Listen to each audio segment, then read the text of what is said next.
Like others, our last guest is an all-rounder. Actor, comedian, Emmy Award-winning writer, filmmaker. He is ranked number 98 on Comedy Central's 100 Greatest Stand-Ups of All Time. But what the fuck do they know? For us, he's number one tonight, Louis C.K. Thank you. Thank you. Thank you. I'm really honored to be here. I'm happy just to be here as a ticket holder, just to watch everything that's happened. The Stiller family, and that was crazy, and Kevin, and the guy that looks like Dick Cheney at the end there. A very, very nice version of Dick Cheney. He's not a lizard, I don't think, but I think I can just tell you what George is. I'm a comedian, and I do what he did, and he was the first person I knew that I knew what comedy was. Children love to laugh, but most people that make children laugh for a living suck at it. Clowns aren't funny. There doesn't exist a funny clown. If a person was funny, they'd do comedy because you make money doing it. No clowns. There's no HBO clown specials if you make a bunch of money. So clowns suck. And kids just look at them and just go, just please stop trying to make me laugh. There's nothing worse than a person who's not funny trying to be funny, and that's what a clown is. A guy waiting for a bus is funnier than a shit clown at a kid's party. But kids need to laugh, so the first time you really laugh means a lot to you. And I remember my first big, like, grown-up feeling laugh, and I saw George Carlin on Saturday Night Live, and he said, what do dogs do on their day off? They can't lay around, that's their job. And something went off, and I just couldn't stop laughing. And the idea was born in my head at that moment. I want to be funny. I want to be a comedian. I didn't know that a grown person could be a comedian. That's an incredible thing to me. And I had other heroes, Richard Pryor, Steve Martin, Bill Cosby, but George was like me. He was East Coast Catholic. I had something to identify with him. And the first time I remember getting a laugh, I was in fourth grade, and they asked the class, the teacher said, there are 3 bones in the skull. Name one. And I said, the noggin. And I got a big laugh. And I thought, hey, I could do this. I could be like George. So I started doing, right out of high school, started doing stand-up. Didn't go to college, didn't pursue anything else professionally, really. Started doing stand-up. First time I went on stage, I did a minute and a half, and I bombed. It was terrible. But I wanted it so badly that I kept trying, and I learned how to write jokes. And I just had jokes, kind of funny thoughts. And about 15 years later, I had been going in a circle that didn't take me anywhere. Nobody gave a shit who I was, and I didn't either. I honestly didn't. I used to hear my act and go, this is shit, and I hate it. But I've been doing this for 15 years, and stopping now is like getting out of prison. Like, what do you do after 15 years of stand-up comedy? How do you re-enter the workforce? So I was in a really bad place. I hated my act. I've been doing the same hour of comedy for 15 years, and it was shit, I promise you. And I was working places like Chinese restaurants, and I'd do a show in a Chinese restaurant where they don't even know there's a show going to happen. They're there to eat, and all of a sudden you'd go, hey, everybody, and people are like, I'm eating. I don't want to be forced to sit in this. So I was doing a Chinese restaurant called the Kowloon in Boston, in Saugus, Massachusetts, and I was sitting in my car after the show just feeling like, this was all a big mistake. I'm not good enough. And I felt like my jokes were a trap. And I listened to a CD of George talking about comedy and the workshopping it and talking about it seriously. And the thing that blew me away about this fellow was that he just kept putting out specials. Every year there'd be a new George Carlin special, a new George Carlin album. They just kept coming.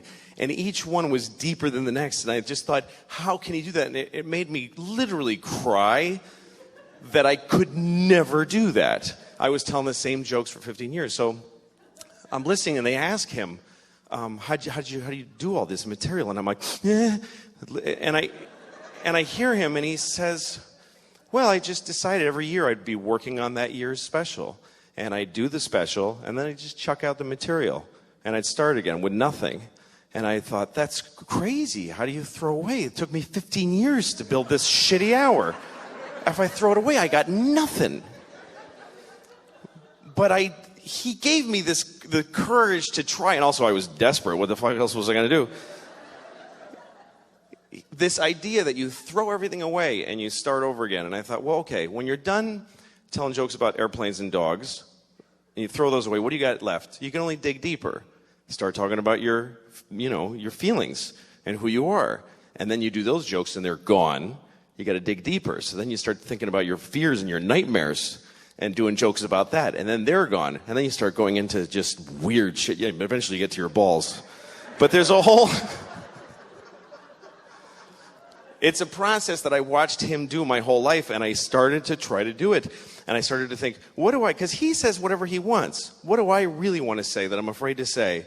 And at the time I was a father. I am still a father. But at the time I had started, I didn't take off yet. The jury's out. My oldest is 8. I could still split. So far I'm still there. I was having a lot of hard time being a father. And I wanted to say it on stage. And one night I thought, okay, forget all the old jokes. I'm going to start again. And I thought of the first thing. I said, I can't have sex with my wife, because we have a baby, and our baby's a fucking asshole. It's just what I was feeling, and I said it. And the audience went, whoa! And I thought, oh, I'm somewhere new now. And I said... something like, I never used to get babies in the garbage, but now I understand it. And they did that. And I thought, I'd rather have that than the shit tepid laughter for my 15-year-old jokes. So I started going down this road. And he was always the beacon for me. Always, this guy. He always gave me the courage. He says, the line that Kevin quoted, where he said people at abortion rallies are usually anti-abortion rallies are people you wouldn't want to fuck in the first place. He opened a special with that at Carnegie Hall. He comes out on stage. You have to watch it, and he doesn't milk the crowd for applause. They're applauding, and he goes, they're all going, George, and he goes, yeah. I got to get this out. You ever notice the people anti-abortion rallies are people you want to fuck in the first place?